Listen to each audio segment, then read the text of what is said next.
La formation d'un pêcheur de poissons, la formation d'un pêcheur, c'est aussi la formation d'un gagneur d'âme. Il y a beaucoup de choses que les gagneurs d'âme, les croyants, qui désirent faire partie de l'évangélisation pour gagner les perdus, quel que soit votre zèle, il y a des choses que nous pouvons apprendre de la formation des pêcheurs de poissons. Je voudrais parcourir une liste avec vous en espérant et en priant que pendant que vous allez écouter, Dieu va vous aiguiser, va vous repositionner pour devenir un gagneur d'âme très efficace. Si vous le croyez, dites fort Amen. Donc j'ai écrit quelque chose ici avant que nous puissions discuter, qu'il y a des principes de pêcheurs qui peuvent aider le croyant à devenir un gagneur d'âme efficace. Nous allons apprendre ce qui fait d'un pêcheur un pêcheur efficace. Du mandat de Jésus, nous allons ensuite tirer des leçons qui peuvent nous faire devenir des témoins efficaces, des gagneurs d'âme efficaces. Êtes-vous prêts? Premièrement, la première chose que nous devons apprendre de la formation d'un pêcheur de poissons est la suivante. Vous avez besoin de comprendre la mer. Vous avez besoin de comprendre la mer. C'est là que vous trouvez du poisson. Vous ne trouvez pas du poisson dans l'air. Vous ne trouvez pas du poisson seulement sur le sol. Vous ne trouvez pas du poisson sur un arbre. Si vous voulez être un pêcheur de poissons, la première chose qu'il faut comprendre, c'est la mer. C'est là que vous trouvez du poisson. Est-ce que nous sommes en train d'apprendre à présent? Tout pêcheur de poissons sait que tant que vous n'êtes pas formé pour comprendre la dynamique de la navigation en mer, vous ne serez jamais capable d'attraper du poisson. Je ne connais aucun pêcheur professionnel qui ne comprenne les dynamiques de la mer. Et la mer est un endroit très compliqué. Parce qu'il y a des compétences que vous devez avoir pour travailler ou vivre en mer. Des compétences que vous devez avoir pour travailler ou vivre en mer. Vous devez avoir des compétences. Si vous ne le savez pas, vous pouvez mourir en mer. Combien d'entre vous savent que de nombreuses personnes sont mortes en mer? Parce qu'il y a des moments où la mer peut être calme, presque sans bruit. Mais il y a des moments où la mer peut être très agitée. Beaucoup de pêcheurs, tout comme de nombreux croyants, ne savent pas que la mer est un endroit où vous pouvez trouver du poisson. Mais si vous ne comprenez pas la mer et comment vous devez naviguer à votre guise, cette mission peut devenir une mission impossible qui va vous tuer en pleine mer. Et malheureusement, beaucoup de croyants dans l'évangélisation sont morts à l'endroit où ils sont censés sauver des pécheurs. La mer, pour un croyant, représente le globe entier, partout où les hommes peuvent être trouvés. Cela est comparé à n'importe quel endroit où le poisson peut être trouvé. Lorsque vous parlez de la mer dans notre contexte, en tant que croyants, nous parlons du globe entier. Écoutez très attentivement à présent. Nous sommes des pêcheurs d'hommes. Et ceci est une leçon de formation. Prêtez attention. Il n'y a pas de pêcheur qui se retrouve en train d'errer, sauter et crier en pleine mer. Non, les pêcheurs observent la météo, n'est-ce pas? Ils observent tellement de choses que même lorsque la mer devient agitée, comme vous allez l'apprendre, la compétence que vous déployez lorsque la mer est calme n'est pas la même compétence que vous déployez lorsque la mer est agitée. Est-ce que vous me suivez à présent? C'est très important. La première leçon de la formation du pêcheur de poissons qui peut être ramenée à la formation d'un gagneur d'âme est que vous devez comprendre la mer. S'il vous plaît, prêtez-moi votre attention. Ce monde que vous voyez est le monde des hommes. Et comme la mer, c'est un espace très compliqué. Sommes-nous ensemble? Si vous voulez sauver des pécheurs et que vous ne comprenez pas le monde dans lequel vous vous trouvez, vous vous retrouverez au milieu de situations dont vous ne pourrez peut-être jamais sortir. Chaque gagneur d'âme doit être formé pour comprendre le monde dans lequel il ira sauver des âmes. Il y a des endroits à travers le monde qui sont durs et impitoyables, comme la nature tumultueuse.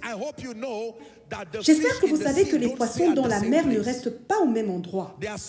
Certains d'entre eux, vous pouvez les trouver. En fait, il vous suffit juste de regarder la mer et vous les verrez apparaître. Mais il y en a d'autres qui sont au fond de la mer. De nombreux croyants qui veulent être des gagnants d'âmes efficaces n'ont jamais pris le temps d'étudier. Ils ne sont même pas intéressés à étudier le cosmos, le monde des hommes. Donc nous portons beaucoup de zèle aveugle au nom de l'évangélisation, particulièrement dans ce qui se rapporte au monde moderne. Il y a beaucoup de pêcheurs de poissons qui sont allés en mer et qui ne sont jamais retournés. Tout comme beaucoup de personnes sont parties et ont souffert de beaucoup de dégâts parce qu'ils n'étaient pas formés. Pour comprendre qu'être un pêcheur de poissons, tout comme être un gagneur d'hommes, la leçon numéro 1 est que vous devez étudier la mer. Le monde dans lequel nous vivons n'est pas un monde de compassion. Le monde dans lequel nous vivons n'est pas un monde d'équité. Le monde dans lequel nous vivons n'est pas un monde avec les hommes seuls. Il y a des esprits qui cohabitent avec les hommes. Vous devez comprendre le monde dans lequel nous vivons. C'est là que se trouvent les pécheurs. Le monde dans lequel vous vivez, que vous allez évangéliser et gagner des âmes, est sous l'influence de cet esprit appelé Satan. Il a manipulé cette mer avec une façon de penser, une façon de se comporter. Il est appelé le Dieu de ce monde et il a aveuglé les esprits des gens. Si le croyant ne comprend pas le cosmos, votre témoignage sera inefficace. Si vous me suivez, criez Amen. Donc, tout comme la mer pour le croyant, pour le gagneur d'âme, représente tout endroit où les hommes se trouvent. Deuxièmement, la deuxième formation d'un pêcheur de poissons applicable à un gagneur d'âme, j'espère que vous êtes déjà en train d'apprendre. Si vous ne savez pas ceci, vous ne serez pas vraiment un pêcheur d'hommes. Vous devez connaître les différentes sortes de poissons qui se trouvent en mer. Ce point est très important. Vous devez avoir à l'esprit qu'il existe différentes sortes de poissons en mer. Tous les poissons ne sont pas les mêmes. Cela vous informe immédiatement que votre stratégie ne sera pas la même. Tous les poissons ne sont pas les mêmes. Tout pêcheur sait qu'il y a une multitude de poissons en mer. Selon National Geographic, j'ai fait une petite étude. Il y a environ 32 000 espèces vivantes de poissons sur la Terre. Permettez-moi de le répéter une fois de plus pour votre connaissance. Il y a sur Terre 32 000 espèces vivantes en dehors de ceux qui ont disparu. Ce sont les différents types de poissons que l'on trouve dans diverses mers sur Terre. Vous voyez pourquoi vous avez besoin de formation à présent. Parce que pour beaucoup de gagneurs d'âme, le premier poisson que vous avez essayé d'attraper était une baleine et elle vous a avalé. Parce que vous voyez, ce n'est pas parce que c'est une mer que vous devez aller attraper tout et n'importe quoi. I manifest your power and your wisdom till the nations see Jesus lifted up, exalted. I receive, I manifest your power and your wisdom till the nations see Jesus lifted up, glorified. Tout pêcheur de poissons, tout comme tout gagneur d'âme, doit savoir que biologiquement, tous les hommes sont les mêmes. Mais ils ne sont pas les mêmes spirituellement, tout comme la variété de poissons que nous avons. Je ne suis pas pisciculteur, mais je sais qu'il y a de nombreuses espèces de poissons. Même cette mer que vous voyez, elle est divisée en eau douce et en eau salée. elles ne sont pas les mêmes. La manière dont vous attrapez du saumon ou du thon n'est pas la même manière que vous attrapez un requin. Il y a des créatures marines vicieuses. Vous devez en être conscient pour ne pas rester là avec un petit bateau et un petit filet en tant que pêcheur et de peur de ne plus revenir. Est-ce que vous apprenez quelque chose ce soir? Pêcheurs d'hommes, 32 000 espèces vivantes de poissons. Cela signifie que ces différentes espèces de poissons nécessitent des techniques différentes. La façon dont Jésus a abordé la femme au puits de Jacob n'est pas la même manière qu'il a abordé Zachée. Vous comprenez à présent? Il y a une sagesse qui doit être comprise et déployée par tout gagneur d'âme. Il y a de nombreux gagneurs d'âme qui se sont attirés des ennuis parce qu'ils ne savaient pas que cette mer que vous voyez, qui s'appelle la terre, a différentes sortes de poissons. Il y a des gens qui sont allés aveuglément prêcher avec fanatisme sans aide et qui se retrouvent aujourd'hui en prison. Je ne suis pas seulement en train de parler de persécution, je parle du fait de se tenir en mer et de ne pas savoir le genre de poisson qui viendra. Tout pêcheur de poissons en formation sait que vous devez connaître les différents types de poissons. Prêtez-moi votre attention. Laissez-moi vous parler des différentes sortes de poissons qui illustrent une grande variété de personnes non sauvées. Des personnes que Jésus a dit qu'ils étaient près du royaume. Cela signifie qu'ils sont mûrs pour la moisson et que par leur responsabilité et leur disposition, ils ne sont qu'à un pas du royaume. Des personnes justes moralement, des personnes sympathiques, très réfléchies, très philosophes. Par leur étendue philosophique, ils ont déjà des attributs qui les rendent des gens responsables. Ils reçoivent l'évangile facilement, aucun argument. Lorsque tu leur parles de Jésus, ils y adhèrent. Une autre sorte de poisson. Il y a des poissons que vous devez extraire en creusant le fond de la mer ou le sol, car ils sont allés très profondément.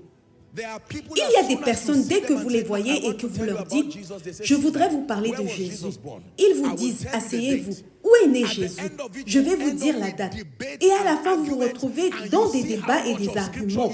Et vous réalisez à quel point vous ne connaissez pas les Écritures. Ils vous laissent vous sentir mal. Et ils vous disent « Allez faire vos devoirs avant de revenir me parler la prochaine fois. » Le problème, ce n'est pas la mer. Le problème, ce ne sont pas les poissons. Le problème, c'est que le pêcheur n'était pas formé.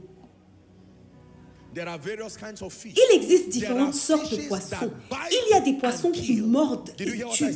Est-ce que vous avez entendu ce que j'ai dit? Ils mordent n'importe quoi, y compris d'autres poissons.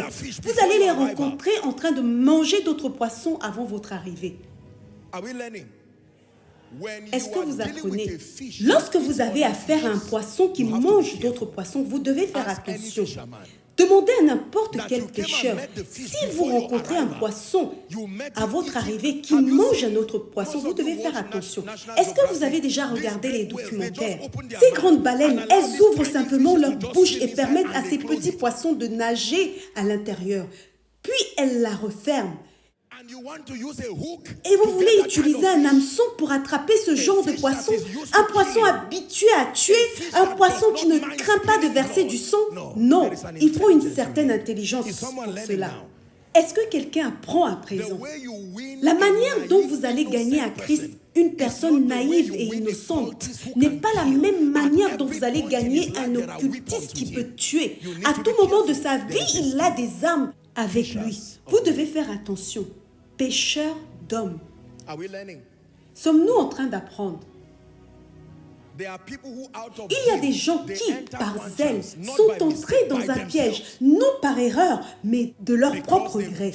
Parce qu'ils sentaient qu'ils voulaient parler à un groupe de 6 personnes avec sagesse. Et pendant qu'ils parlaient, ils ont remarqué que personne ne répondait. Mais la voiture continuait à avancer. Jusqu'à ce qu'ils arrivent à un point où on leur dit de sortir et qu'ils se retrouvent quelque part dans une forêt.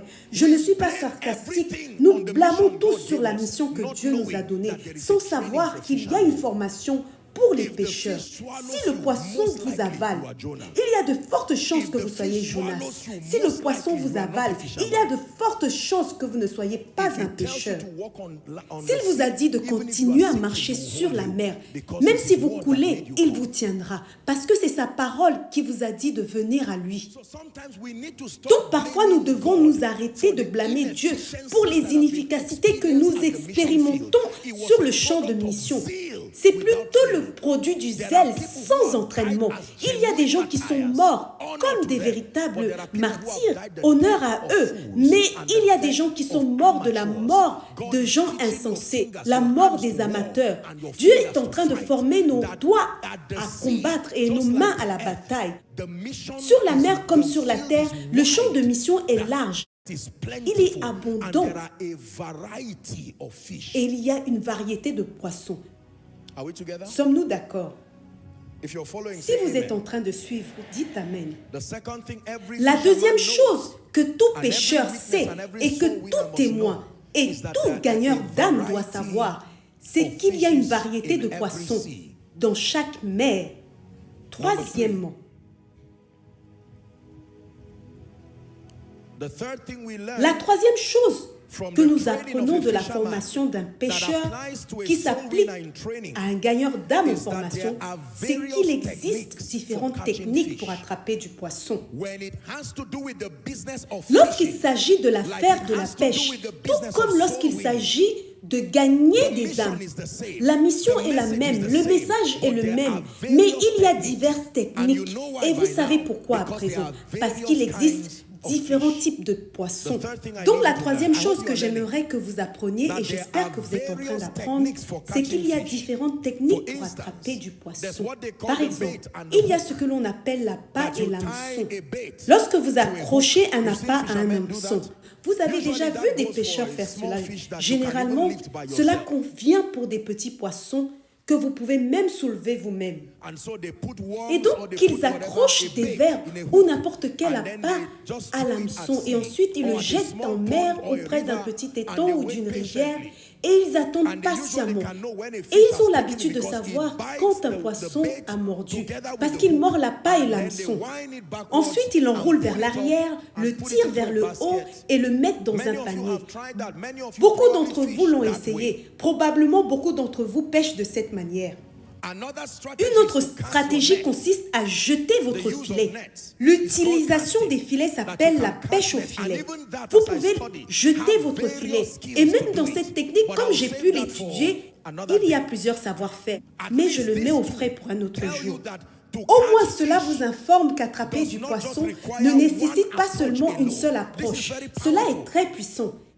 Il y a l'appât et l'hameçon. Et il y a le jeter de filet, la pêche au filet. Sommes-nous en train d'apprendre?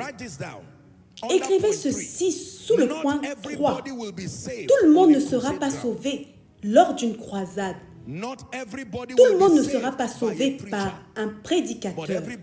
Mais tout le monde devrait être sauvé. Tout le monde ne sera pas sauvé lors d'une croisade. Tout le monde ne sera pas sauvé par un prédicateur. Il existe de nombreux savoir-faire, techniques et de nombreuses stratégies. C'est très puissant. C'est une formation très importante que tout pêcheur connaît, que selon le type de poisson, selon l'endroit en mer, il y a diverses techniques que vous pouvez déployer pour attraper du poisson. À présent, écoutez attentivement. Toujours sous le point 3, j'ai écrit quelque chose ici et je voudrais que vous écoutiez. Tout ministère ordonné par Dieu dans le corps est envoyé par Dieu à un groupe particulier d'hommes. Tout ministère ordonné par Dieu dans le corps du Christ est envoyé par Dieu ou par Dieu pour pêcher un groupe particulier d'hommes. L'hameçon et le filet sont tous deux des moyens d'attraper le poisson. L'hameçon ne doit jamais minimiser le filet et le filet ne doit jamais minimiser l'hameçon. Ce sont tous deux des méthodes pour attraper le poisson. Est-ce que nous sommes en train d'apprendre à présent? Vous devez comprendre que pour ce travail d'évangélisation, cette mission mondiale de gagner des âmes, ce n'est pas la méthode que vous connaissez qui est la seule méthode. Il existe une variété de méthodes, des méthodes ordonnées par Dieu. S'il vous plaît, prêtez attention. Combien d'entre vous connaissent un groupe appelé les hommes d'affaires du plein évangile? Levez vos mains. Avez-vous entendu parler du Full Gospel Businessman Fellowship, même si vous n'en faites pas partie? Savez-vous que certaines personnes, en raison de leur statut financier et des circonstances de leur vie, n'auront jamais l'occasion d'entendre un prédicateur lors d'une croisade parce que leur mode de vie et l'endroit où Dieu les a élevés ne leur permettent même pas de savoir que cela existe. Donc Dieu a suscité le Full Gospel Businessman Fellowship, par exemple. Maintenant, si Joshua Selman, en tant qu'homme de Dieu, ayant le privilège de crier lors des croisades, minimise le Full Gospel, il y a littéralement une démographie de personnes riches qui ne seront jamais sauvées. Deuxièmement, combien d'entre vous connaissent le ministère des enfants? N'importe quel ministère d'enfants. Les ministères chrétiens d'enfants, n'importe lequel. À présent, combien d'entre vous savent qu'il y a des adultes qui frustrent ces ministères parce qu'ils ont l'impression qu'ils n'ont pas besoin d'apprendre quoi que ce soit de la part des enfants? À présent, combien d'entre vous savent que tout brigand était d'abord un enfant? Toute prostituée était autrefois un enfant. Tout destructeur de destinée était autrefois un enfant.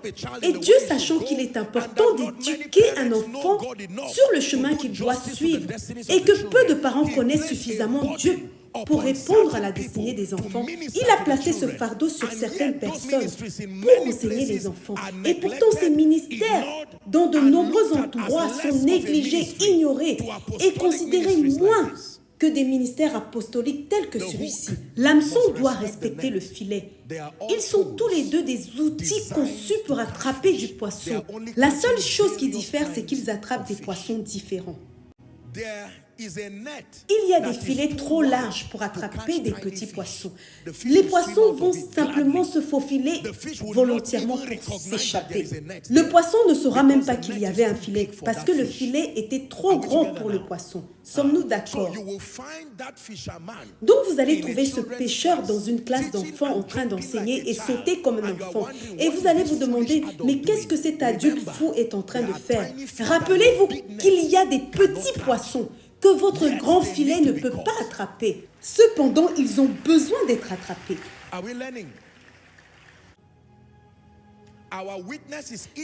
Notre témoignage est inefficace parce qu'à travers la religion et les traditions des hommes, nous avons défini un chemin basé sur notre religiosité et nous avons fait du chantage aux gens pour qu'ils rentrent dans ce moule. Et toute personne que je vois avec un hameçon, si je tiens un filet, et si je vois quelqu'un avec un filet, si je tiens un hameçon, je ne le considère pas comme un pêcheur d'hommes. Vous pourriez peut-être vous tromper. Il y a différentes sortes de poissons. Et il existe différentes techniques pour les attraper. Donc, lorsque vous voyez Dieu oindre quelqu'un avec une capacité unique pour s'adresser aux gens prospères, ne condamne pas. Il y a des âmes dans le monde des affaires et Dieu a donné à cette personne un mandat pour les atteindre. Si ce n'est pas ta mission, respecte-la et reste dans ton appel, mais ne condamne pas. Nous perdons du poisson. Nous avons perdu du poisson à cause de la religiosité des hommes. Si vous voyez une femme appelée dans un ministère de femmes, ne dites pas « qu'est-ce que c'est que ces femmes qui sont en train de parler de leurs problèmes ?» Bientôt, ils vont commencer à faire des commérages sur leur mari. Ce n'est pas votre problème. Il y a des femmes qui ne seront jamais sauvées tant qu'une femme ne parle pas. Il y a d'autres femmes à cause de la nature de leur douleur. Il faudra qu'une autre femme se lève pour dire « je connais les épreuves par lesquelles nous sommes passés ». Aussi loin que Dieu Dieu m'a fait la grâce d'être. Il y a certaines personnes âgées qui répondront uniquement à l'appel au salut de Papa Adeboye. Je peux prêcher, ils seront impressionnés. Ils feront signe à leurs enfants en disant « Sois comme cet homme, ne sois pas obstiné. » Cependant, ils ne sont pas sauvés. Ils ne feront que m'écouter même si je crie sur scène. Mais Papa viendra simplement parler en 30 minutes et fera un appel au salut. Et la femme se lèvera et s'avancera, car il y a différentes sortes de poissons. Nous sommes tous des pêcheurs, respectons-nous. Il y a beaucoup de gens qui ont maîtrisé l'art d'utiliser leur hameçon, qui sont sur le point de jeter leur hameçon pour aller chercher des filets. Malheureusement, votre mandat n'a pas besoin de filet. Si vous prenez ce filet, vous allez découvrir que vous n'avez même pas la force de le lancer. Vous risquerez de suivre ce filet dans la mer. Et il y a beaucoup de gens à qui on a donné des filets. Mais la controverse réside dans le fait de tenir un filet et de le lancer. Et ils préfèrent juste tenir un hameçon. Mais vous n'allez attraper qu'un poisson par hameçon. I receive, I manifest your power and your wisdom till the nations see Jesus lifted up, exalted. I receive, I manifest your power and your wisdom till the nations see Jesus lifted up, glorified. Number 4, fishers of men. Pêcheurs d'hommes. La quatrième formation par laquelle chaque pêcheur d'hommes doit passer, qui représente la formation d'un gagneur d'âme. Vous devez avoir un bateau qui fonctionne pour ramasser le poisson que vous avez pêché. Vous devez avoir un bateau qui fonctionne pour ramasser le poisson que vous avez pêché. C'est très puissant. Vous devez avoir un bateau qui fonctionne pour ramasser le poisson que vous avez pêché. Luc, chapitre 5, versets 4 à 6. Si votre bateau n'est pas solide, vous pouvez attraper une quantité de poissons qui va détruire le bateau et va finir par détruire votre vie. Luc 5 à partir du verset 4. Lorsqu'il eut cessé de parler, c'est-à-dire Jésus, il dit à Simon, avance en pleine eau et jetez vos filets pour pêcher. Vos filets pour pêcher. Simon lui répondit, Maître, nous avons travaillé toute la nuit sans rien prendre, mais sur ta parole, je jetterai le filet. Verset 6.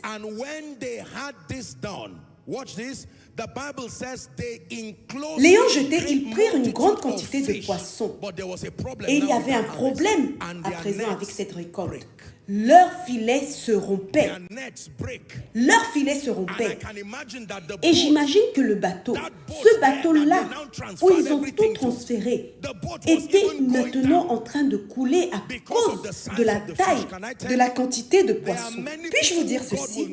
Il y a beaucoup de gens à qui Dieu ne donnera pas l'onction et le manteau pour apporter un certain type de récolte, parce que leur bateau, leur capacité ministérielle ne peut pas gérer ce type de rassemblement.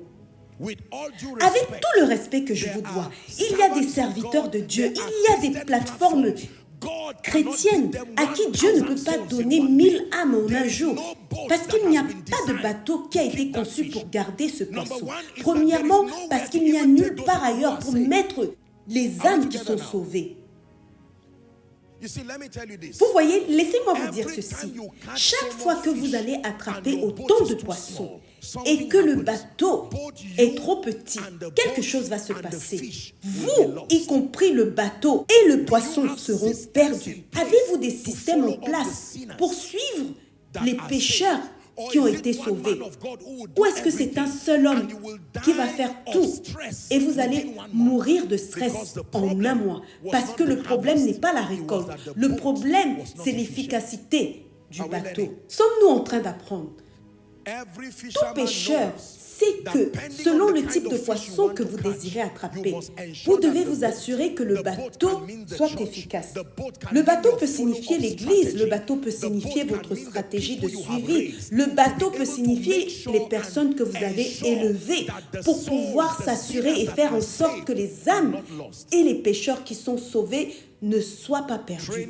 Quatrième formation. Assurez-vous que votre bateau soit efficace. Il doit y avoir une structure sur le terrain, un système de suivi très efficace, un système d'établissement, d'affermissement pour la récolte que vous souhaitez. Votre récolte sera toujours gaspillée lorsque votre bateau est trop petit. Votre récolte sera toujours gaspillée, en fait, lorsqu'il n'y a pas de bateau. Selon les Écritures, aucun évangéliste, selon le modèle révélé dans les Écritures, aucun évangéliste ne devrait aller prêcher sans collaboration avec l'assemblée locale pour le suivi et l'établissement des croyants. Donc, soit c'est vous l'homme de Dieu qui êtes le pêcheur d'hommes avec une structure déjà en place, où les gens peuvent être incorporés, ou bien vous travaillez en partenariat avec ceux qui ont déjà des structures. De cette manière, pour tous ceux qui seront sauvés, vous savez qu'après 1 an, 2 ans, vous allez toujours trouver les âmes parmi le peuple. Nous avons gaspillé beaucoup de poissons après avoir travaillé pour les attraper. Parce que le bateau avait un problème. Si vous apprenez, dites Amen. Vous devez avoir un bateau qui fonctionne, qui rassemble vos poissons. Vous devez avoir une structure de suivi bien bâtie, au moins une brochure. Cinquièmement, si vous apprenez, dites Amen. Pêcheurs d'hommes, êtes-vous prêts pour la formation numéro 5? Tous les pêcheurs ont besoin de savoir ceci. Et cela s'applique également à tout pêcheur d'hommes, tout gagneur d'âmes. Vous ne pouvez pas pêcher efficacement en étant isolé. Écrivez ceci, s'il vous plaît. Vous ne pouvez pas pêcher efficacement en étant isolé. Tous les pêcheurs le savent. Et tout pêcheur est formé dans ce sens. Et tout pêcheur d'hommes doit également le savoir, que vous ne pouvez pas pêcher efficacement en étant isolé. Respectez et associez-vous avec les autres pêcheurs. Vous ne pouvez pas pêcher efficacement en étant isolé. Peu importe à quel point vous êtes doué, vous ne pouvez pas pêcher efficacement en étant isolé. Respectez et associez-vous avec d'autres pêcheurs. Toujours Luc chapitre 5, cette fois-ci du verset 6 au verset 7. Luke chapter 5, 6 and 7. And when they had this done, l'ayant jeté, ils prirent une grande quantité de poissons et leur filet se rompait. Lisons le verset 7 à haute voix. And they beckoned unto their partners, ils firent signe à leurs compagnons qui étaient dans l'autre barque de venir les aider. Ils vinrent et ils remplirent les 2 barques au point qu'elles s'enfonçaient. Voilà ce qui arrive lorsque vous priez pour une récolte. Voilà ce qui arrive lorsque vous priez pour gagner des âmes. Vous pouvez faire couler votre bateau lorsque vous le faites seul. Vous pouvez faire couler votre bateau financièrement à cause des exigences que cela implique pour maintenir les âmes qui sont maintenant sauvées. Beaucoup de bateaux de personnes ont coulé ou sont en train de couler, bien qu'ils soient de véritables pêcheurs, à cause de cette fausse approche du ministère, de rester seul. Même Jésus avait besoin d'aide. Il devait porter la croix, mais il est tombé en chemin. Et ils ont appelé quelqu'un pour l'aider. Laissez-moi vous dire la vérité. En tant que gagneur d'âme, en tant que pêcheur d'hommes, n'ayez pas peur de joindre vos mains avec d'autres pêcheurs pour produire une plus grande efficacité. Dès la naissance de ce ministère, lorsque nous organisions des croisades, nous avions toujours ouvert les portes aux groupes et à d'autres ministères qui croyaient en ce que nous défendons. Cela a toujours été un effort de collaboration. Vous savez pourquoi? Car dans de nombreux cas, c'était à cause du poids de la récolte spirituellement. Il y a des gens qui sont déjà en train de prier pour Sound of Revival. Il y a une équipe d'intercession. Vous êtes en train de prier pour cela aujourd'hui. Et cela continue jusqu'au moment de l'événement. Peu importe à quel point je suis un, peu importe à quel point nous sommes un, c'est le ministère du corps du Christ. Il y a des gens aujourd'hui qui ne font même pas partie de la famille Koinonia, mais qui ont pris ce projet d'intercession à cœur. Ce sont des aides. Ce ministère de gagneur d'âme n'est pas la responsabilité d'une personne. Bien que vous soyez un pêcheur professionnel, s'il y a trop de poissons dans votre bateau, vous allez quand même couler. Vous allez couler financièrement. Vous allez couler en termes de votre expansion. Avec tout le respect que je vous dois, lorsque vous lisez l'histoire du réveil au pays de Galles, je suis en train de parler au monde entier. Evan Roberts, selon l'histoire, d'après ce que nous avons lu, l'une des raisons pour lesquelles il est mort jeune, c'était l'un des plus jeunes généraux que l'histoire rapporte qu'il est mort jeune. Et ce qui l'a tué, ce n'était pas une attaque démoniaque, mais c'était le stress. Parce que le réveil éclatait partout. Il y avait une explosion, le feu partout. Et il avait besoin d'être partout à la fois. Mais il n'y avait pas d'aide. Son bateau était en train de couler jusqu'à ce qu'il meure. Formation numéro 5. Vous ne pouvez pas pêcher efficacement de manière isolée. Respectez et interagissez avec d'autres pêcheurs. Jésus lui-même nous a dit que le problème majeur avec la moisson, ce n'est pas la moisson, mais ce sont les ouvriers. Dans Matthieu chapitre 9 au verset 37, il est écrit « La moisson est grande, mais il y a peu d'ouvriers. » C'est là que réside le problème. Il y a peu de mains par rapport au nombre d'âmes qui doivent être sauvées. Et vous allez penser qu'il y a tellement de prédicateurs, il y a tellement d'églises. Je vous dis cela parce que si Dieu vous a appelé particulièrement, uniquement à ce ministère pour gagner des âmes, ne dites pas il y a Joshua Selman, il y a ceci, cela. La moisson est grande. Donc combien de pays pouvez-vous aller dans une année? Combien de prédications pouvez-vous prêcher? Nous n'avons que 52 semaines, mesdames et messieurs, dans une année. Si vous prêchez un message évangélique par semaine, vous pouvez seulement avoir 52 messages dans une année. J'ai été très touchée lorsque j'ai vu certaines personnes qui ont commencé à traduire nos messages, particulièrement dans la nation francophone. J'ai visité quelques-unes de leurs nations et j'ai vu la faim. Et parfois, je me sens triste à cause de cette barrière de la langue.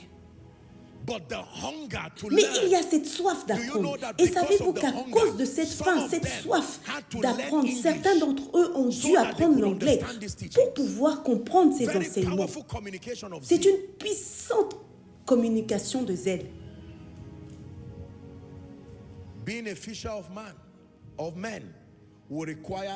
Être pêcheur d'hommes nécessite beaucoup de collaboration, beaucoup de collaboration, beaucoup de collaboration. Écoutez, j'ai écrit ceci. Beaucoup plus de mains sont nécessaires pour ce travail. Ne décourageons pas et ne détruisons pas les mains déjà disponibles. Nous sommes toujours en train de chercher plus de mains. Ne détruisons pas les mains disponibles. Si les mains sont faibles, ce dont elles ont besoin, c'est d'être renforcées, pas d'être détruites. Pas d'être détruites. Ce dont nous avons besoin, ce n'est pas de détruire les mains qui sont disponibles, mais c'est de renforcer les mains disponibles. Un pêcheur inefficace reste un pêcheur. Il a juste besoin de plus de formation. Il a juste besoin de plus de purification. Il a juste besoin de plus de mentorat. Si une grande mer n'a que 6 ou 7 pêcheurs, lorsque les requins vont commencer à sortir, c'est à ce moment-là que le besoin d'avoir plus de mains va se faire ressentir. Parce que les requins sont également dans la mer. Les baleines sont aussi dans la mer. D'autres créatures de la mer morte sont aussi dans la mer. Celles que la science n'a même pas vues sont aussi dans la mer. Nous avons besoin de plus de mains. Laissez-moi vous dire la vérité. Nous avons besoin de plus de mains. Priez pendant une minute en disant, Seigneur, envoie des ouvriers. Envoie des ouvriers. Envoie des ouvriers. S'il te plaît, prie pendant une minute. Seigneur, nous avons toujours besoin d'ouvriers comme prédicateurs, comme hommes d'affaires pour le royaume, ouvriers en tant que groupe chrétien au service du but de Dieu, qui travaillent comme apôtres de feu, ouvriers comme prophètes de feu, ouvriers comme enseignants de feu. Continuez à prier. Des ouvriers en tant que missionnaires.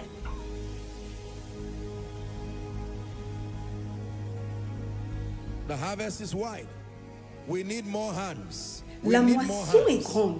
Nous avons besoin de plus d'ouvriers. Laissez-moi vous montrer quelque chose. Je suis toujours sur le point numéro 5. Pendant que j'étudiais ce passage, le Seigneur m'a enseigné quelque chose. Matthieu chapitre 4, versets 21 et 22.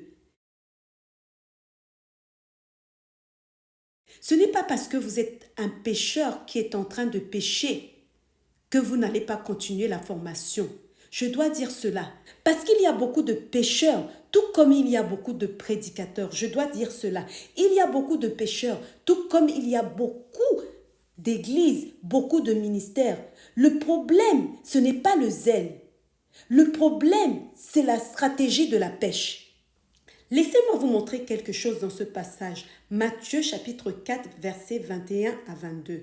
De là, étant allé plus loin, il vit deux autres frères, Jacques, fils de Zébédée, et Jean, son frère, qui étaient dans une barque avec Zébédée, leur père.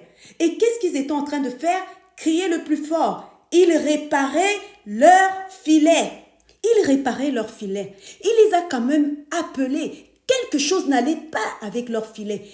Ils n'avaient pas honte d'arrêter la pêche. Ils ont pris une pause de la pêche pour réparer leur filet. Il y a beaucoup de pêcheurs d'hommes dans le corps du Christ qui ont besoin de prendre une pause et réparer leur filet. Réparez votre filet. Votre filet peut être votre caractère. Votre filet peut signifier quelque chose qui ne va pas. Une approche erronée.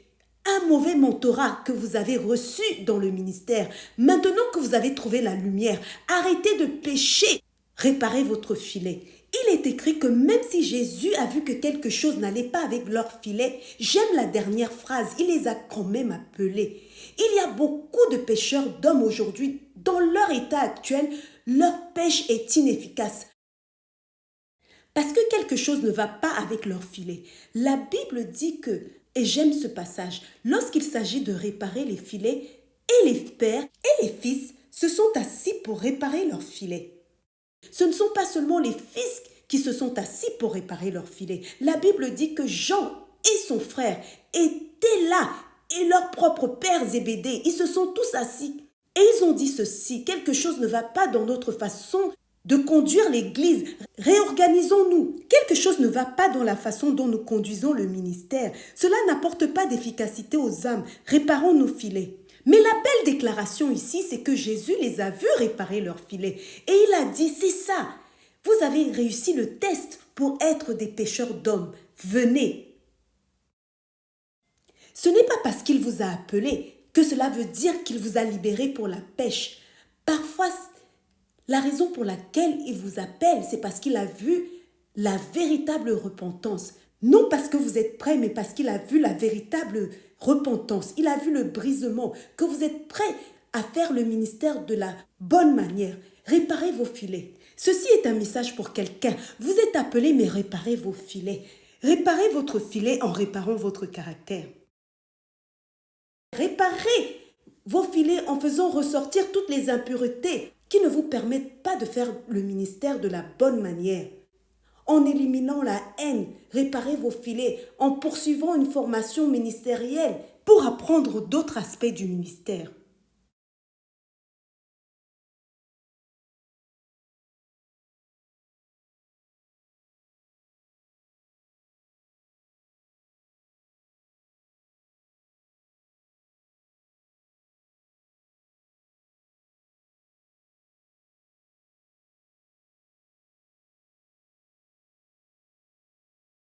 Les pères peuvent réparer leurs filets, les fils peuvent réparer leurs filets. L'expérience dans le ministère n'empêche pas à votre filet de se déchirer. En fait, plus vous êtes âgé, plus je soupçonne que votre filet puisse se déchirer. Réparez votre filet. Lorsqu'il s'agit de réparer les filets, il n'y a pas de fierté par rapport à l'expérience. Parce que parfois les filets se déchirent à cause de l'usage, pas à cause de la négligence. Lorsque vous allez être persécuté pendant 10 ans sans arrêt, peut-être que l'offense se serait glissée. Réparez votre filet. Lorsque vous allez devenir millionnaire ou milliardaire, il y a de fortes chances que les valeurs que vous avez gardées lorsque vous avez commencé soient compromis parce que vous n'êtes plus dans le besoin. Réparez vos filets.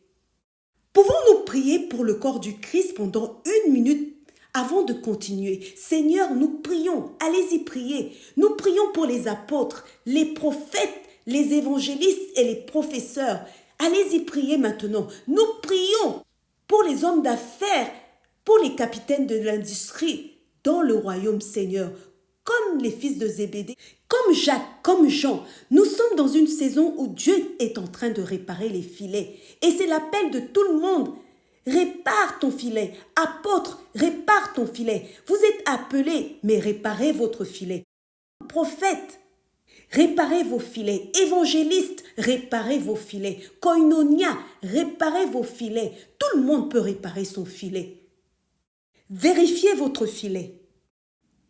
Réparez vos filets. La colère, les problèmes de caractère, l'inefficacité dans le ministère. Réparez vos filets. Vous êtes appelés. Mais votre témoignage de pécheur d'homme sera inefficace tant que vous n'avez pas réparé vos filets.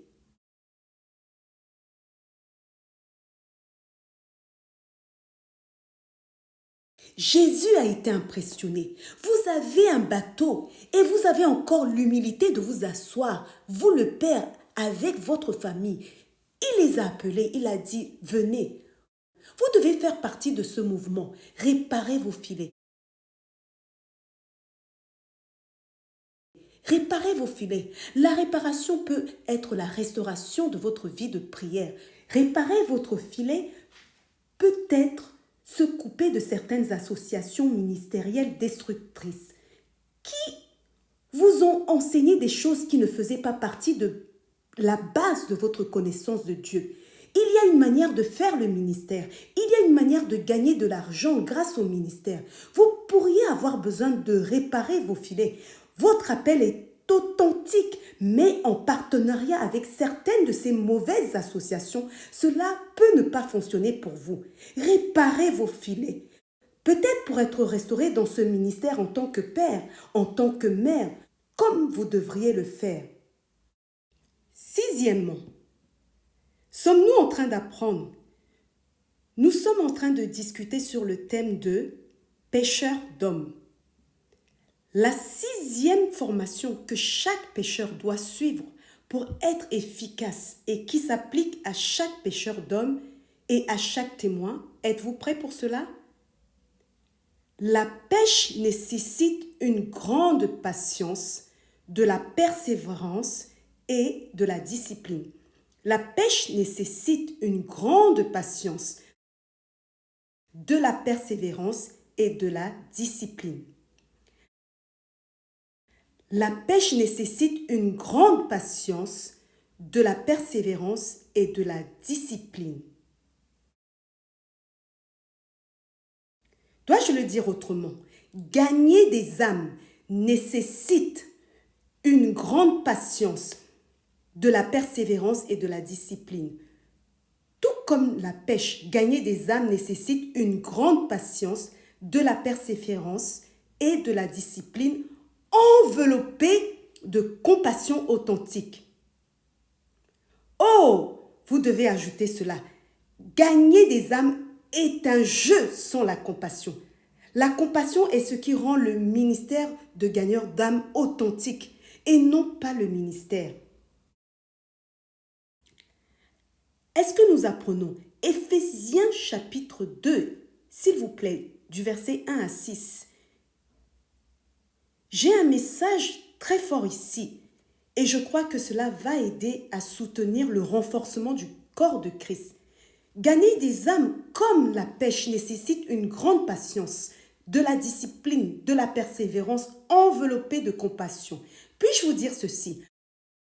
Parfois, la raison pour laquelle nous ne pêchons pas de poissons, c'est parce que nous arrivons en mer avec une telle colère que la mer devient agitée et les poissons s'enfuient. Et quand nous jetons les filets, il n'y a rien à attraper. Il y a une technique pour attraper des poissons. Parfois, le silence est la technique. Vous déposez les filets dans la mer et vous restez silencieux et vous patientez. Puis les poissons viennent et vous les attrapez.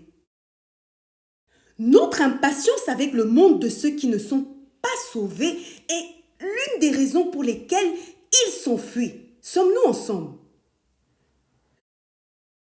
Je pense qu'il y a une haine croissante pour le monde des non-croyants. Et cela ne devrait pas être ainsi. Dieu ne nous a jamais appelés à haïr les gens simplement parce qu'ils ne sont pas spirituels. C'est une orientation dangereuse. Vous ne pouvez pas haïr quelqu'un, verbaliser et vocaliser votre haine, puis vouloir que la personne soit sauvée. Non, une personne non sauvée n'est pas nécessairement un échec. Une personne non sauvée est juste une personne dont la destinée éternelle n'est pas encore en place. Mais en ce qui concerne notre monde, une personne non sauvée peut être une personne qui a très bien réussi sa vie. Ne sous-estimez pas leurs résultats. Vous ne pouvez pas haïr les gens et vouloir qu'ils soient sauvés. Non. Sommes-nous d'accord?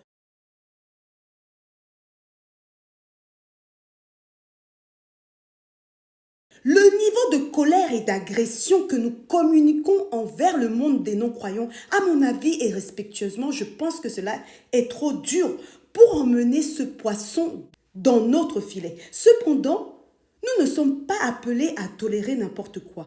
Mais il y a quelque chose que vous devez savoir à propos d'une personne qui n'est pas sauvée. Une personne non sauvée est sous l'influence du prince de la puissance de l'air. Donnez-nous Éphésiens 2. Il y a quelque chose que j'aimerais vous montrer. Verset 1. Vous étiez morts par vos offenses et par vos péchés. Vous voyez ceci? Morts dans quoi? Dans vos offenses et vos péchés. C'est l'état d'une personne non sauvée. Verset 2. Dans lesquels vous marchiez autrefois. Paul est en train de rappeler à l'église d'Éphèse que autrefois vous étiez également dans cet état. Vous marchez autrefois selon le train de ce monde, selon le prince de la puissance de l'air, de l'esprit qui agit maintenant, actuellement, dans les fils de la rébellion. Il y a un esprit qui conduit les personnes non sauvées à se comporter de la manière dont ils se comportent. Ils ne sont pas pleinement conscients de ce qu'ils font, bien qu'ils aient leur volonté. Mais cette volonté a été détournée et manipulée. Lorsque vous regardez une personne non sauvée sous cet angle, cela plante de la compassion, pas la haine. Verset 3. Nous tous aussi, nous étions de leur nombre et nous vivions autrefois selon les convoitises de notre chair, accomplissant les volontés de la chair et de nos pensées. Et nous étions par nature des enfants de la colère comme les autres. Mais Dieu, qui est riche en miséricorde, pas en puissance.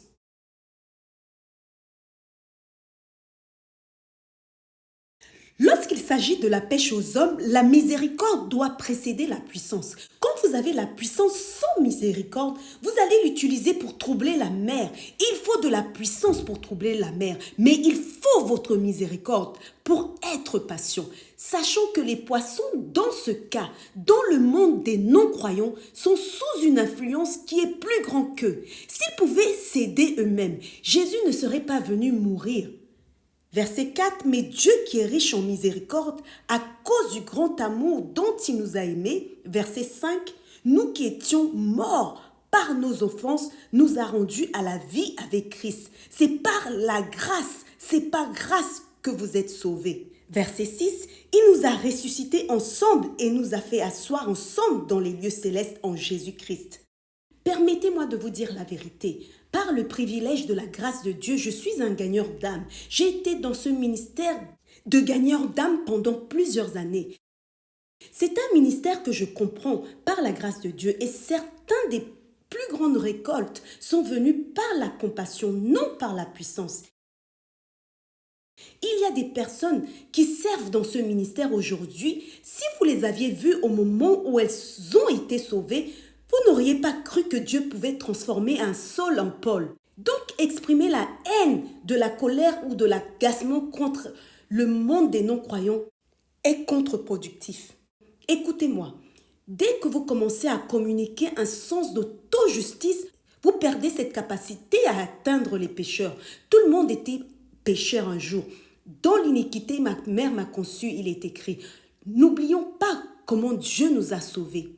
Il y a deux choses que j'aimerais vous dire qui vont vous aider et je crois que cela s'étend au corps du Christ. Si vous avez été auparavant coupable dans un domaine du péché, soyez prudents sur la façon dont vous en parlez maintenant que vous êtes sauvés. Lorsque vous étiez une victime, d'autres étaient libres, tandis que vous étiez une victime. Puisque la miséricorde vous a sauvé, n'oubliez jamais que vous ne pouviez pas vous aider vous-même. C'était la miséricorde qui vous a sauvé. Étendez donc la même miséricorde. Il y a une manière dont une ancienne victime ne devrait pas parler. Avez-vous entendu ce que j'ai dit? C'est faire preuve de maturité spirituelle. Une fois que vous avez été victime de tout aspect du péché ou de la vie, même si vous vous repentez, il y a une manière dont vous ne pouvez plus parler. La miséricorde doit être devant vous, car si vous pouviez vous aider vous-même, alors que vous étiez dans cette déchéance, il y avait ceux qui étaient libres, mais ils vous ont donné une chance de découvrir, donné une chance aux autres aussi. Parfois, nous oublions comment Dieu nous a aidés et nous nous tenons dans une auto-justice en criant et en disant toutes sortes de choses. Je répète ceci et que Christ l'entende. Si vous avez déjà été dans une déchéance ou dans un péché et que Dieu vous a aidé, même si vous êtes maintenant aidé, je le dis, et il y a une manière dont vous ne pouvez plus prêcher. Le fait que vous étiez autrefois Saul, maintenant que vous êtes devenu Paul, vous voyez, vous êtes sauvé par grâce. Mais cette innocence est partie. Il y a certaines choses que vous ne pouvez plus dire. Vous allez demeurer un avocat de la compassion pour le reste de votre vie.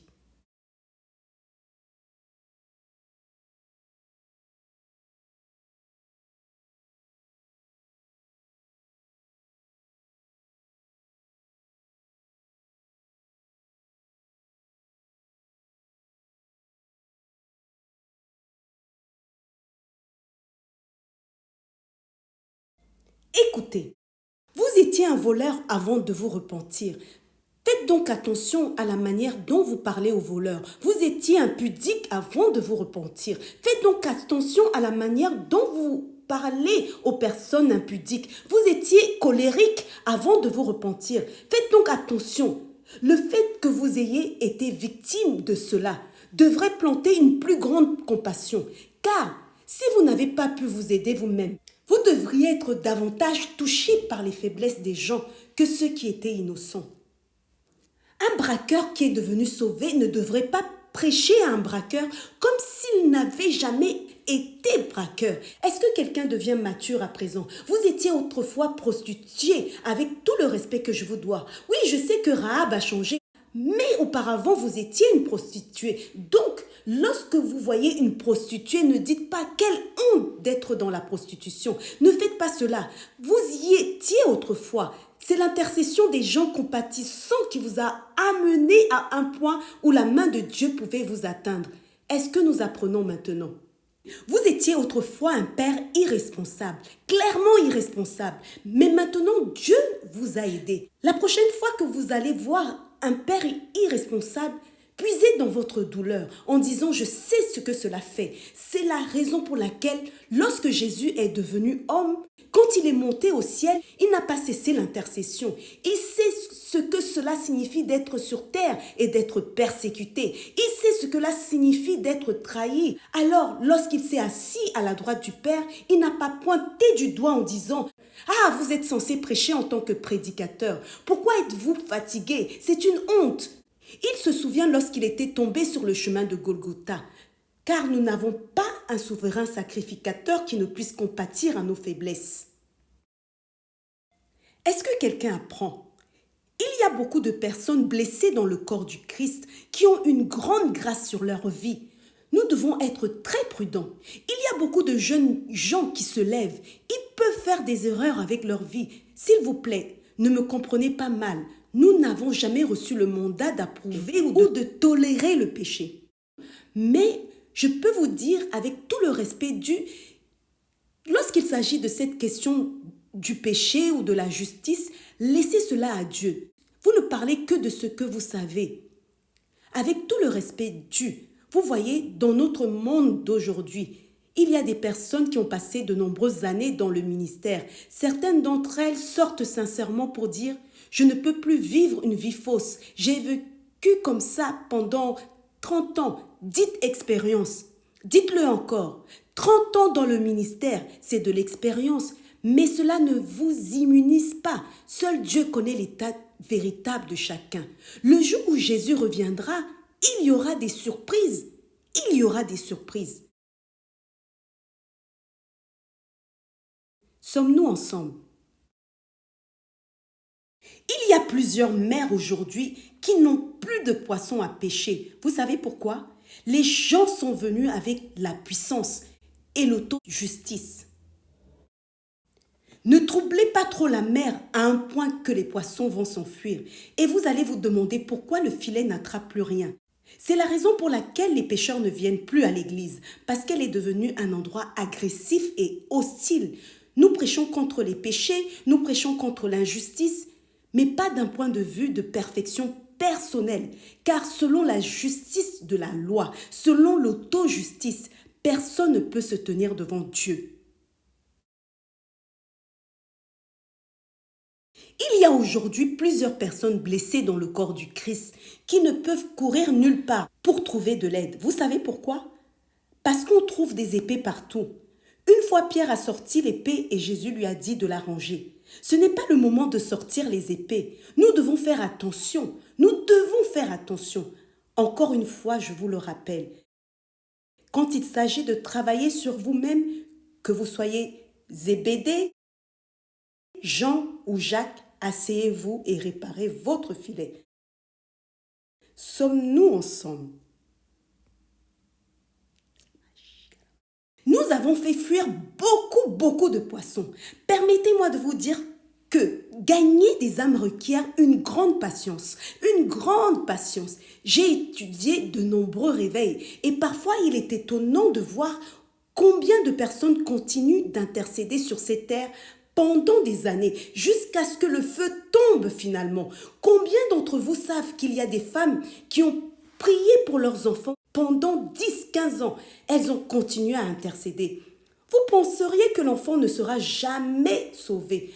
Un jour, elle voit l'enfant apparaître après 20 ans. Il revient avec une Bible. Qu'est-ce que c'est que ça encore? Il répond, maman, je suis un prédicateur. Et elle dit, alléluia! Donc j'allais voir un prédicateur de mon vivant. Que se serait-il passé si vous aviez jugé cet enfant? C'est la raison pour laquelle j'aime l'histoire du fils prodigue. Savez-vous que même lorsque le fils s'était éloigné, le père avait tout, mais il ne pouvait pas se reposer. Je sais que mon fils est quelque part. Tant qu'il est vivant, il y a de l'espoir pour lui. Tant qu'il est vivant, un jour il reviendra. Il a ressenti quelque chose en lui-même. Il a quitté sa maison et il a dit, je vais laisser les 99. Laissez-moi commencer à le chercher. Et cela a coïncidé avec le moment où le fils s'est dit, tu sais quoi, je ne resterai pas ici dans la fierté et la honte. Je vais me lever et j'irai vers mon père et je lui dirai, Père, j'ai péché contre toi. À présent, si vous allez vers votre père les mains dans les poches et dites après tout, ce n'est qu'un petit défaut de caractère. C'est que quelque chose ne va pas avec ce fils. Il devrait retourner vers les porcs. Ce n'est pas un défaut de caractère. Après de nombreuses années avec les porcs, vous devez revenir avec un cœur brisé. Mais lorsque le brisement est là, la compassion doit suivre. Il a pris dans ses bras et l'a embrassé, nous dit la Bible, et lui a redonné son anneau. Mais le fils aîné a commis le même crime que le fils cadet. La seule différence est que l'un l'a fait dans son cœur alors que l'autre a agi ouvertement. Les deux étaient des fils prodigues. L'un était prodigue dans son cœur, nourrissant de l'amertume et de la colère, de la même manière que quelqu'un va commettre l'adultère, la fornication, le vol et la luxure dans son cœur, tandis qu'une autre personne va agir ouvertement et en subir les conséquences physiques. Les deux se tiennent comme le fils aîné et le fils cadet. Mais je vous le dis, devant ce Père, tous ont besoin de la rédemption. L'histoire du fils prodigue ne concernait pas un seul enfant, mais la compassion du Père pour ses deux fils. Si nous continuons à détruire nos soldats blessés dans le corps du Christ, un jour viendra où nous achèterons cette mer et tous les poissons qui devraient être sauvés ne seront plus là. Je prie pour qu'un temps ne vienne jamais où les seules personnes dans l'église seront des personnes âgées, parce que tous les jeunes auront fui, chassés par notre sens de l'auto-justice. Nous ne tolérons jamais le mal, jamais. Mais laissez-moi vous dire une vérité, mesdames et messieurs. Nous devons obtenir la grâce de Dieu pour manifester de la compassion. Lorsque vous pointez le doigt vers les gens, un jour vous allez découvrir que vous êtes en train de pointer le doigt vers votre propre enfant. Et parce que vous avez refusé de retirer ce doigt, lorsque vous allez vouloir le retirer, les gens vous diront de laisser ce doigt là où il est. Parce que ce doigt a toujours été là. Lorsque vous continuez à pointer le doigt et en disant « jugez-les, jugez-les », un jour, en disant « jugez-les », vous allez découvrir que le doigt que vous êtes en train de pointer est dirigé vers votre femme. Et vous allez vouloir l'abaisser, mais sans succès, parce que la même règle s'applique à tout le monde.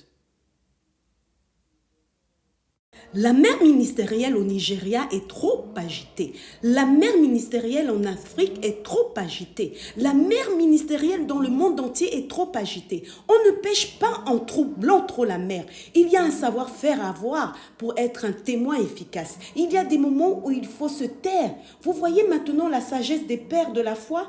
Parfois, vous les voyez silencieux. Ils ne sont pas silencieux parce qu'ils ne voient pas ce qui se passe dans la mer. Ils sont silencieux parce qu'ils ont mis leur filet sous l'eau. Ils laissent les poissons venir, puis ils plient le filet pour pouvoir ensuite tout trier.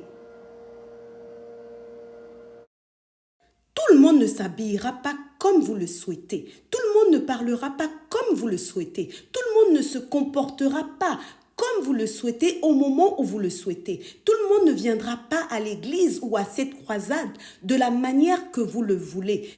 Notre plaidoyer est de défendre la justice sans compromis, mais en le faisant, il y a un savoir-faire à avoir pour la pêche.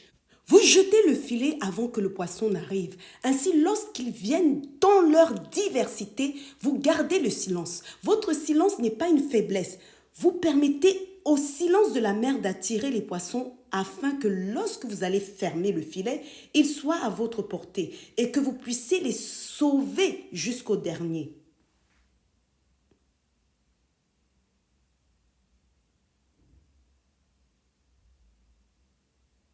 Est-ce que nous sommes en train d'apprendre? Permettez-moi de vous encourager avant d'aborder la dernière clé. La pêche des âmes exige une grande patience. Hommes et femmes de Dieu, tous ceux qui sont à la pointe de la pêche des hommes, apprenons ceci. La miséricorde et la compassion doivent précéder la puissance. La miséricorde et la compassion doivent précéder la puissance. La miséricorde et la compassion doivent aller avant la puissance. Il y a des moments où la miséricorde et la compassion vont calmer la puissance et lui dire « Puissance, ce n'est pas le moment d'agir. Sois silencieuse et attends d'abord que le poisson vienne. » Lorsque vous vous apprêtez à soulever le filet, c'est là que vous avez besoin de la puissance. Mais avant que le poisson n'arrive, vous pouvez avoir besoin de la miséricorde et de la compassion. La miséricorde et la compassion ne signifient pas la tolérance indéfinie du mal, non, ni la tolérance indéfinie de la négligence et des compromis, non. Mais je peux vous dire, étudiez la vie de Jésus. Dans Luc 19, c'est ce qui s'est passé dans la maison de Zachée. La déclaration « Le Fils de l'homme est venu chercher et sauver ce qui était perdu » a été faite par Jésus à cause de la colère des gens. La Bible nous dit que Jésus était en route et Zachée est monté sur un arbre parce qu'il était petit de taille. Jésus l'a vu et lui a dit, « Zachée, tu es monté sur un arbre juste pour me voir ?» Cela signifie que même si cet homme était un collecteur d'impôts corrompu, lorsqu'il était seul chez lui, quelque chose en lui disait que ce n'était pas la bonne voie. La plupart des gens que vous pensez être têtus ne le sont pas. Le Saint-Esprit travaille encore en eux. Vous ne voyez simplement pas ce qu'il fait. Cet enfant têtu, cette personne faisant le ministère d'une manière incorrecte, il y a toujours le ministère du Saint-Esprit dans leur vie. Zachée est monté sur l'arbre pour voir Jésus et Jésus lui a dit, « Parce que tu as montré de l'intérêt pour moi, descends, je change mon chemin, je vais chez toi. » Au verset 7, voyant cela, tous murmuraient et disaient, « Il est allé loger chez un homme pécheur. » Verset 8, mais Zachée, se tenant devant le Seigneur, lui dit, « Voici, Seigneur, je donne aux pauvres la moitié de mes biens. Et si j'ai fait tort de quelque chose à quelqu'un, je lui rendrai le quadruple. » À présent, pendant que tout cela se passait dans la maison de Zachée, on ne le voyait pas. Et donc, on pourrait tirer des conclusions de l'extérieur en disant, « Mais qu'est-ce que Jésus est en train de faire pendant 2 heures dans la maison de Zachée ?» Alors que le salut était arrivé non seulement pour lui, mais également pour toutes les personnes qu'il avait escroquées. Ne soyez pas surpris lorsque vous allez voir Jésus dans la maison de plusieurs Zachées. Vous allez décorer votre maison avec des faussetés et de l'auto-justification. Et Jésus va passer devant votre maison pour aller chez une personne de petite taille quelque part. Un homme de petite taille signifie quelqu'un qui ne répond pas aux normes. Ne vous rendez pas dans un bar ou dans un lieu de débauche en disant « L'apôtre a dit d'aller chez Zachée ». Vous allez mourir là-bas et vous ne pourrez peut-être pas en sortir. Laissez-moi équilibrer cela parce que les croyants entendent toutes sortes de choses pendant que vous vous efforcez d'enseigner. Ne cherchez pas les ennuis. Si vous vous tenez près de Sodome, vous risquez d'y entrer. Sommes-nous d'accord? Mais ce que je suis en train de dire, c'est que la personne qui est entrée dans la maison de Zachée était Jésus. C'était qui? Jésus. Seul Jésus peut entrer dans la maison de Zachée par lui-même et en sortir libre. Si vous n'êtes pas Jésus, vous pouvez frapper à la porte et dire « Zachée, j'ai apporté de bonnes nouvelles. »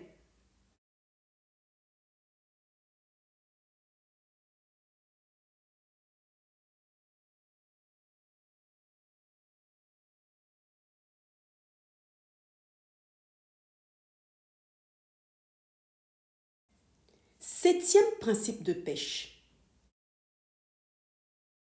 Pêcheur d'hommes. La 7e et dernière leçon que chaque pêcheur doit apprendre pour devenir professionnel et que chaque pêcheur d'hommes, chaque gagnant d'âme doit connaître. Êtes-vous prêts? Vous devez veiller à votre sécurité en tant que pêcheur pendant que vous pêchez. Il existe des pratiques de sécurité qui doivent être enseignées à chaque pêcheur s'il veut survivre à l'activité de pêche et revenir sain et sauf à la maison, même avec du poisson. Personne va à la mer sans prendre des précautions.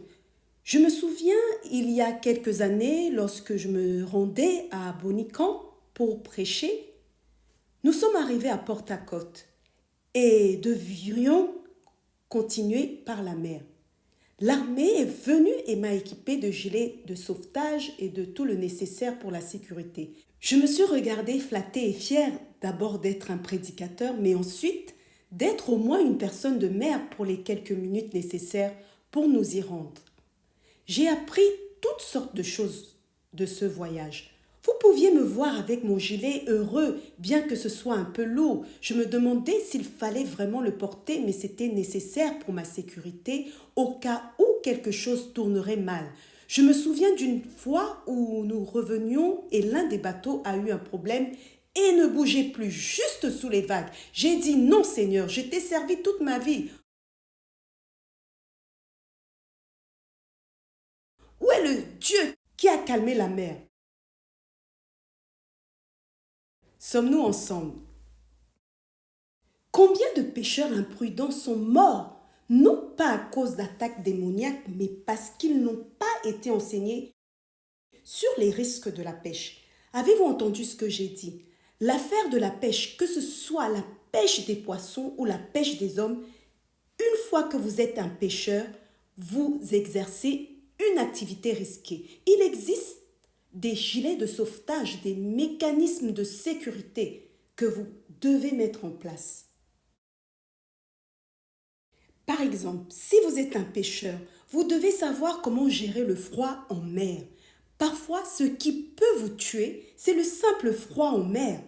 Parfois, lorsque je voyage dans des régions du monde où il fait si froid et que les gens sont habitués, je me demande comment ils font pour ne pas mourir de froid. Je réfléchis à ce que je dois faire avant tout cela, mais avec toute l'onction, le froid ne m'épargne pas. Il y a des moments où vous pouvez mourir de froid.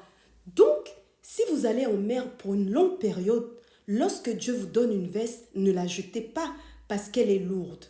Apportez-la avec vous. Lorsque vous quittez votre maison, vous n'aurez peut-être pas besoin de cette veste. Mais une fois la nuit venue en mer, tandis que vous attendez patiemment que les poissons viennent, parfois vous ne faites rien, alors ce froid soufflera sur vous de tous côtés.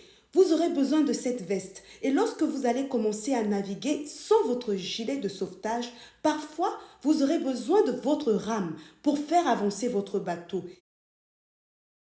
Si vous la jetez en pensant que les fleuves ou les océans vous respectent, non, il y a des compétences à acquérir pour rester en sécurité.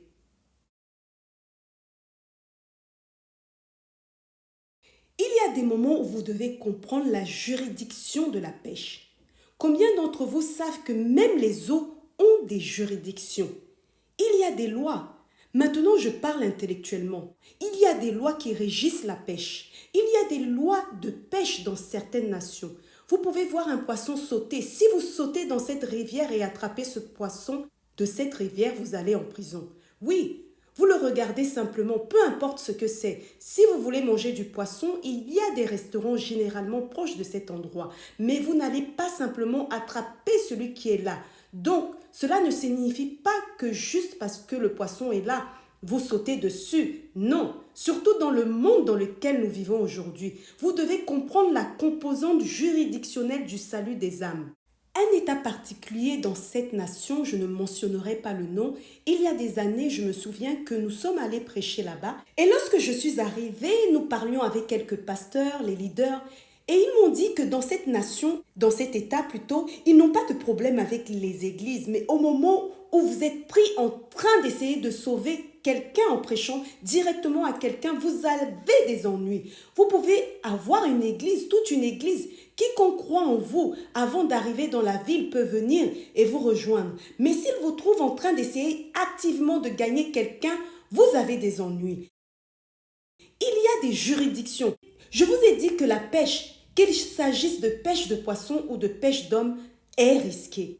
Parfois, cela vous coûtera votre vie. C'est pourquoi vous devez aimer Jésus-Christ avant de commencer à pêcher. Parce qu'il y a des moments où vous pouvez aller dans cette mer et malheureusement, peu importe à quel point vous êtes prudent, vous ne reviendrez peut-être pas. Mais la joie est que même lorsque vous n'êtes plus là, le filet était plein de poissons. Quelqu'un d'autre peut attraper ce poisson et il y a une couronne qui vous attend, la Bible nous dit. Sommes-nous ensemble? Quels sont les filets de sécurité que chaque pécheur doit mettre en place? Premièrement, le ministère de prière d'intercession, c'est le premier filet de sécurité. Ne partez pas pour pécher sans fort soutien d'intercesseurs.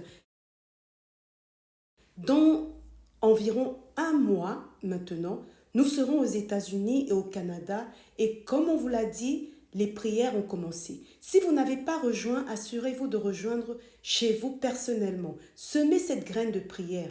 Quand vous allez, surtout dans les eaux profondes, les eaux transcontinentales, votre première sécurité n'est pas le gilet de sauvetage que vous portez parce que les tempêtes sont des produits de la nature tumultueuse de la mer et du vent que vous ne pouvez pas voir. Il y a le côté spirituel de cette mission. Sommes-nous ensemble? Chaque pécheur d'homme doit comprendre que vous devez avoir un fort soutien de prière. un fort soutien de prière, des hommes et des femmes qui prient. Seigneur, alors que la parole de Dieu vient, qu'il y ait une moisson d'âmes.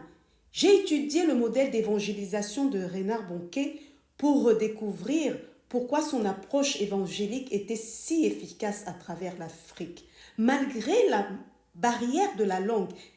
Et l'une des raisons est que, des mois avant de lancer leur campagne Christ pour toutes les nations, ils investissaient dans des moments intenses de prière et de jeûne pour purifier l'air. Ils disaient, frères et sœurs, priez pour nous.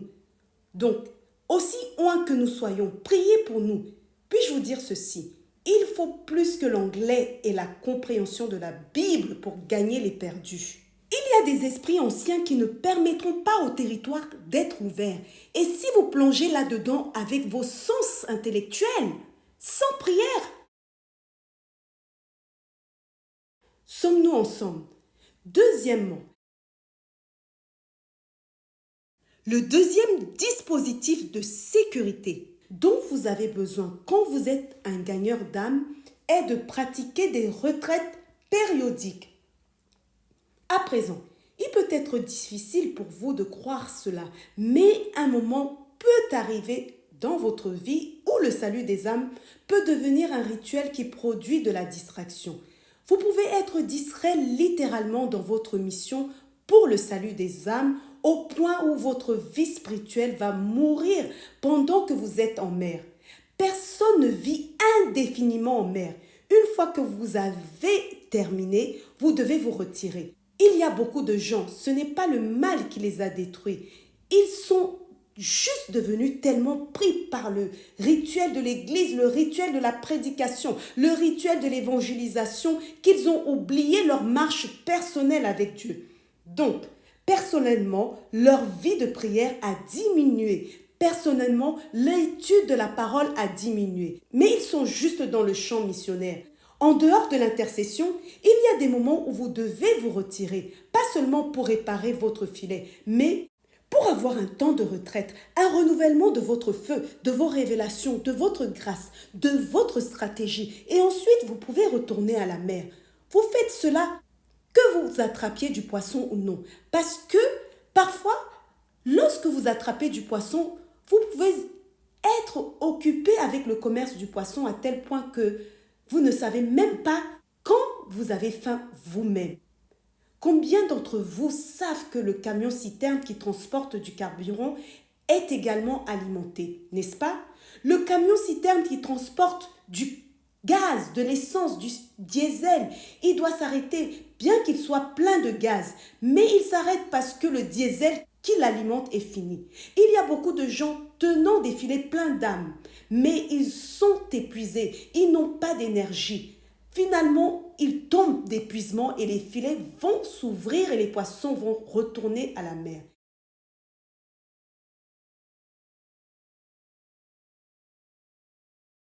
Il est écrit que les jeunes gens se fatiguent. Sommes-nous ensemble? Les jeunes gens chancellent.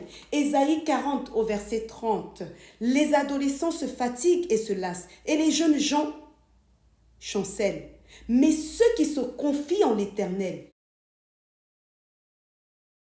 les pécheurs d'hommes qui se confient, les témoins qui se confient au Seigneur, dans la prière, dans les retraites périodiques, ils renouvellent. Que tout le monde dise renouvelle. Encore une fois, le préfixe re signifie à nouveau, comme avant, comme auparavant, restauré à l'état originel et même meilleur. Ils renouvellent leur force parce que c'est la première chose qui fait défaut, leur force. Ils prennent leur vol comme des aigles. Ils courent et ne se lassent point. Ils marchent et ne se fatiguent point. Chaque gagneur d'âme a besoin de se retirer en prière. Vous ne vous retirez pas juste parce que vous êtes en train d'échouer ou de réussir, mais c'est un principe de survie. Je crois au travail missionnaire, mais il y a de nombreux missionnaires en ce moment qui ont besoin de prendre une pause et de quitter le champ missionnaire pendant 1 ou 2 mois. Il n'y aura jamais de fin pour les âmes qui ont besoin d'être sauvées. Ils doivent revenir pendant 1 ou 2 mois, se reconnecter à leur famille, retrouver leur force, Car combien d'entre vous savent que le travail sur le terrain de mission peut être psychologiquement épuisant. Pas seulement spirituellement épuisant, mais psychologiquement épuisant. Il y a des moments où je vais prêcher, surtout quand je voyage. Une fois que nous avons terminé de conseiller et de voir les gens, bien que je sois toujours loin, j'ai cette fatigue physique que je sens parfois à tel point que mon corps puisse littéralement commencer à trembler. Ce sont des moments où vous vous demandez si vous devez manger ou dormir. Vous finissez par choisir lequel est le plus profitable à ce moment-là. Et pendant que vous réfléchissez, votre corps choisit pour vous parce qu'il n'a pas de temps à perdre. Vous découvrez que vous avez fini par dormir et lorsque vous vous réveillez, la session du matin est déjà en cours. Vous devez prier et vous préparer. Laissez-moi vous dire la vérité. Ce travail de pêche, surtout lorsque les gens que vous attrapez sont des hommes, cela peut vous épuiser. Et Jésus pleura.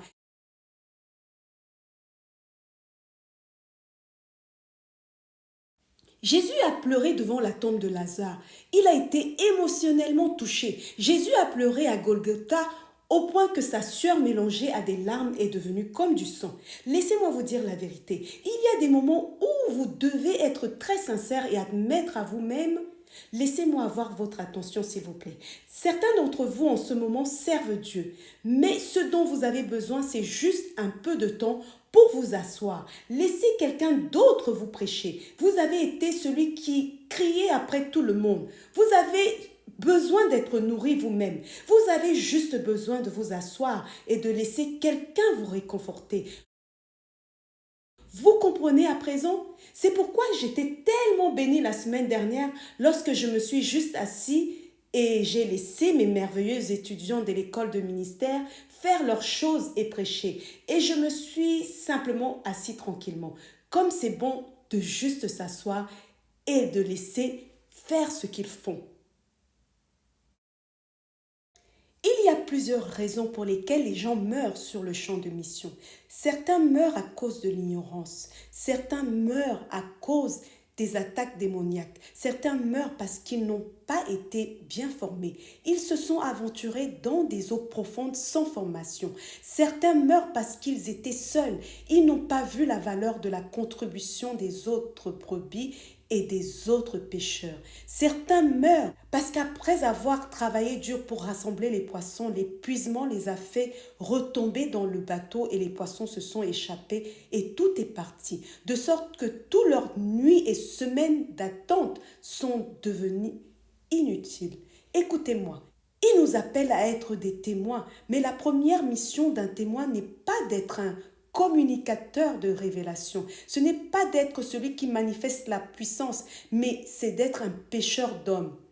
Et ce soir, nous avons comparé la formation d'un pêcheur de poissons à celle d'un pêcheur d'hommes, selon les principes scripturaires qui aident les hommes à être efficaces. La plupart d'entre vous ont vu où vous êtes trompés en tentant de pêcher des hommes. Cela peut être la raison pour laquelle vos proches ont refusé d'être sauvés. Vous avez jeté des filets pendant des années et cela n'a apporté aucune moisson. Dieu vous enseigne en ce moment afin que le prochain filet que vous allez attraper, parmi les nombreux poissons qui viendront, vous y verrez votre père, votre mère, vos frères et sœurs, même ceux qui sont éloignés, peut-être certains de vos camarades de classe. Vous avez tellement bien entraîné votre filet que lorsque vous allez le jeter, il pourra remonter 10 ans en arrière et attirer des gens. Et lorsque vous allez regarder cette moisson, vous allez devoir appeler d'autres personnes. Enfin, mon père est sauvé. Enfin, ma mère est sauvée. Enfin, cet idolâtre dans notre famille est sauvé. Le filet peut atteindre n'importe qui si vous êtes formé pour savoir comment le lancer. Laissez-moi récapituler une dernière fois. Ensuite, nous allons prier. Les principes qui aident les gens à être des pêcheurs d'hommes efficaces. Premièrement, vous devez comprendre la mer où se trouve le poisson. La mer ici, pour les pêcheurs d'âmes, c'est toute la terre. Vous devez comprendre la composition spirituelle et sociologique et l'implication de vivre dans un monde et une époque comme la nôtre. Deuxièmement, vous devez savoir qu'il existe différents types de poissons. Tous les poissons ne sont pas les mêmes. Tous les hommes ne sont pas les mêmes. Leur niveau de résistance à l'évangile ne sont pas les mêmes. Leur niveau d'agressivité, leur personnalité ne sont pas les mêmes. Cela signifie que vous devez savoir comment déployer la bonne stratégie pour le bon poisson. Troisièmement, vous devez comprendre qu'il existe différentes techniques pour attraper le poisson, tout comme il existe différentes méthodes, différentes approches données aux hommes pour gagner des âmes. Tout le monde ne sera pas sauvé en utilisant la stratégie qui vous a été donnée. Mais la chose la plus importante est de respecter la diversité des stratégies de pêche, la diversité des ministères ordonnés par Dieu au sein du corps et de respecter leurs différentes compétences et leurs différentes contributions à cette pêche. Numéro 4, vous devez avoir un bateau fonctionnel pour assembler vos poissons, pour assembler votre moisson afin d'éviter le gaspillage. Sommes-nous d'accord? Cela signifie que vous devez avoir une structure fonctionnelle, une plateforme, un système de suivi, un système d'établissement. Si vous ne pouvez pas en avoir un, vous devez être connecté à un qui préserve la moisson. Donc que ce soit un hameçon que vous utilisez pour sauver un pêcheur, vous devez avoir un endroit où la personne peut aller pour sa nourriture spirituelle et son affermissement à partir de ce moment-là. Cinquièmement, vous devez savoir que vous ne pouvez pas pêcher efficacement en étant isolé. Vous ne pouvez pas être un pêcheur d'hommes, un gagneur d'âmes efficace en étant isolé. Peu importe votre efficacité en tant que personne, votre efficacité en tant que ministère, il faudra la collaboration d'autres pêcheurs d'hommes pour que l'efficacité se produise. Cela signifie que nous ne devons pas décourager les ouvriers que nous avons déjà et qu'il n'est pas inhabituel que les pêcheurs d'hommes, jeunes et vieux, pères, fils et enfants travaillent ensemble. Il est écrit, je vous ai écrit père, je vous ai écrit jeune homme, je vous ai écrit enfant. Lorsqu'il s'agit de correction et d'ajustement, peu importe l'expérience ministérielle, il y a quelque chose à apprendre. Il y a un endroit pour réparer votre bateau, comme nous l'avons dit, pour réparer votre filet. Sixièmement, la pêche nécessite une grande patience, de la persévérance et de la discipline. Donc gagner des âmes tout comme la pêche exigera de la patience. Vous pouvez suivre une âme parfois pendant des années.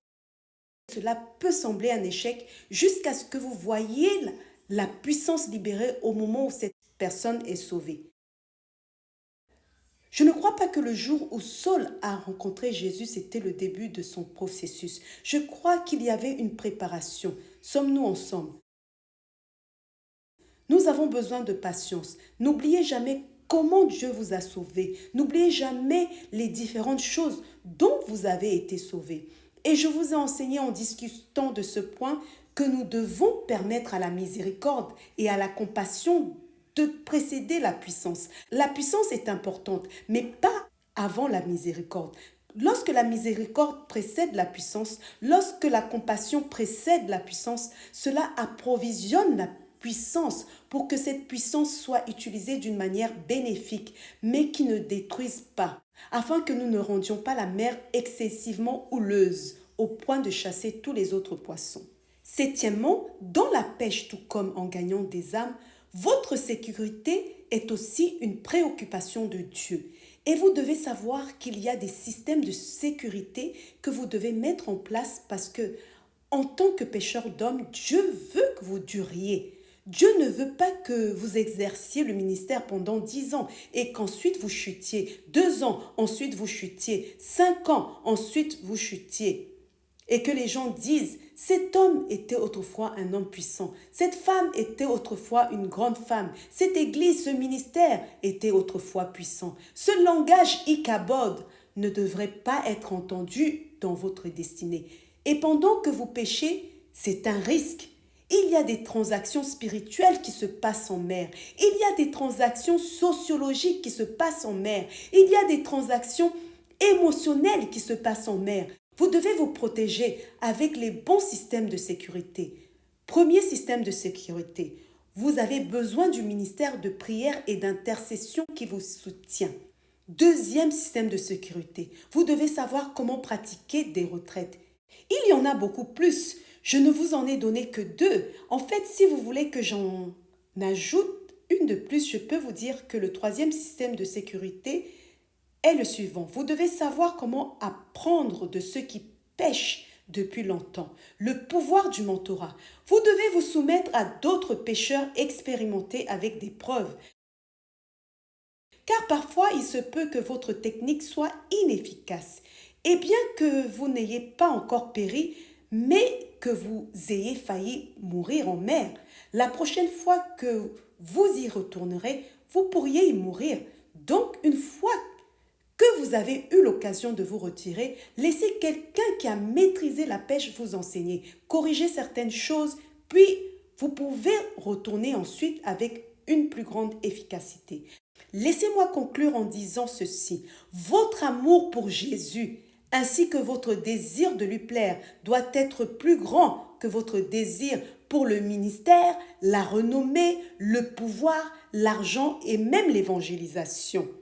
Laissez-moi reprendre une fois de plus. Votre amour pour Jésus-Christ, la plus grande addition à tous ces 7 points que je vous ai donnés, ou une addition finale pour devenir un pêcheur efficace d'hommes. Après vous avoir tout enseigné sur la mer, pêcher des hommes va au-delà d'aller à la mer. Votre amour pour Jésus ainsi que votre désir de lui plaire doit être plus grand que votre désir pour le ministère, doit être plus grand que votre désir de renommée, doit être plus grand que votre désir de pouvoir, doit être plus grand que votre désir d'argent, doit être plus grand que votre désir d'évangélisation. L'évangélisation peut devenir une idole. La quête de l'argent peut devenir une idole. La quête de faire le ministère peut devenir une idole. Le fait de se tenir sur le pupitre et de tenir un micro ne signifie pas nécessairement que vous aimez Jésus. Je ne peux pas terminer cette discussion très importante sans vous mettre au défi que lorsque tout est dit et fait, au-delà de la pêche, peu importe votre efficacité, votre amour pour Jésus est ce qui est le plus important. Jésus lui-même a dit qu'en ce jour, certains diront que nous avons guéri en ton nom. Bonne pêche! En ce jour, certains diront que nous avons chassé des démons en ton nom. Mais il dira, éloignez-vous de moi, vous qui commettez l'iniquité. Le problème n'est pas la pêche, le problème est le pécheur d'hommes.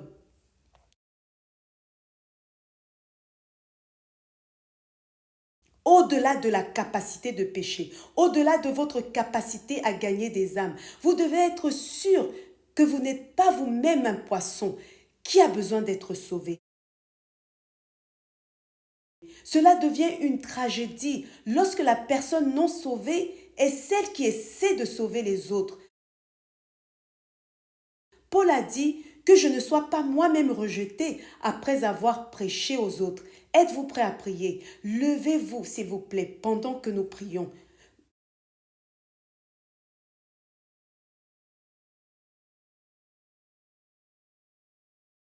Venez, suivez-moi, et je ferai de vous des pêcheurs d'hommes. Je ferai de vous des gagneurs d'hommes. Je ferai de vous des témoins. Nous avons 2 prières à faire ce soir, et je veux que vous fassiez ces prières de tout votre cœur. Point de prière numéro 1. J'obtiens la grâce d'être un pêcheur d'hommes. Allez-y, priez. J'obtiens la grâce d'être un pêcheur d'hommes. Quelqu'un est en train de prier. Cela signifie que je ne ferai pas que regarder les perdus. Je ne rôderai pas autour de la mer sans attraper des hommes pour Jésus. Chaque fois que je verrai une personne non sauvée, ce fardeau ne sera pas seulement laissé aux missionnaires ou aux agences missionnaires. Vous n'êtes pas un croyant avec maturité et stature si la passion pour les âmes n'est pas dans votre cœur. Ce n'est pas seulement quand vous êtes apôtre ou un prophète ou un évangéliste ou un enseignant sur le pupitre. La passion pour gagner les âmes, le travail d'un évangéliste est l'affaire de chaque croyant. Par conséquent, ouvrez votre bouche et criez, obtenez la grâce de Dieu. Obtenez la grâce de Dieu.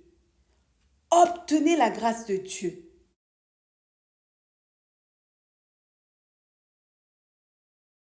Une grande moisson à travers ma vie. Une grande moisson à travers ma vie. Une grande moisson à travers ma vie. Je t'apporte une grande moisson à travers ma vie. Je t'apporte une grande moisson à travers ma vie.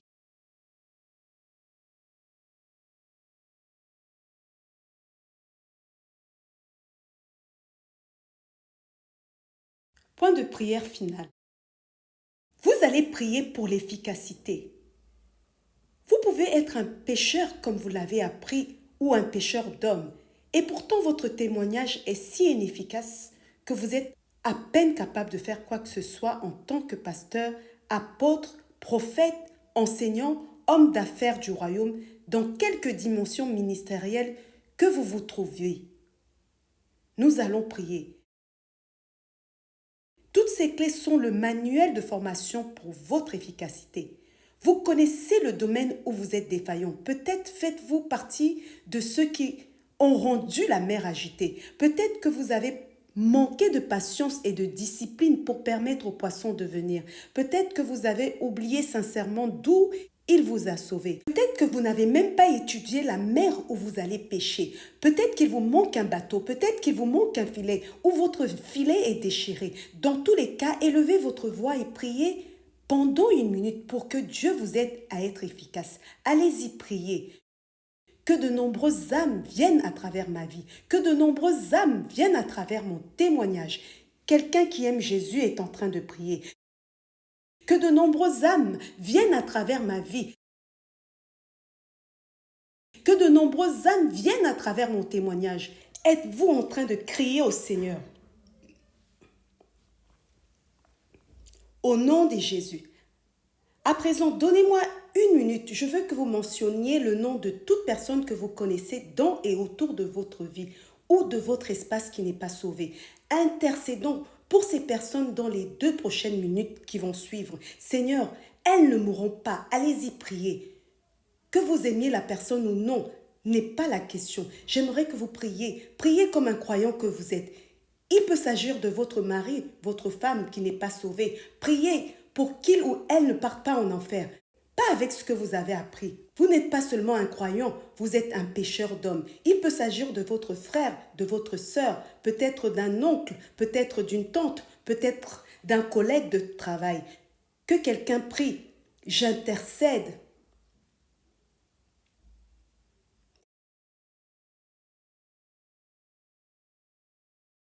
Sauve jusqu'aux extrémités, ô Dieu. Sauve jusqu'aux extrémités, ô Dieu. Sauve jusqu'aux extrémités, ô Dieu.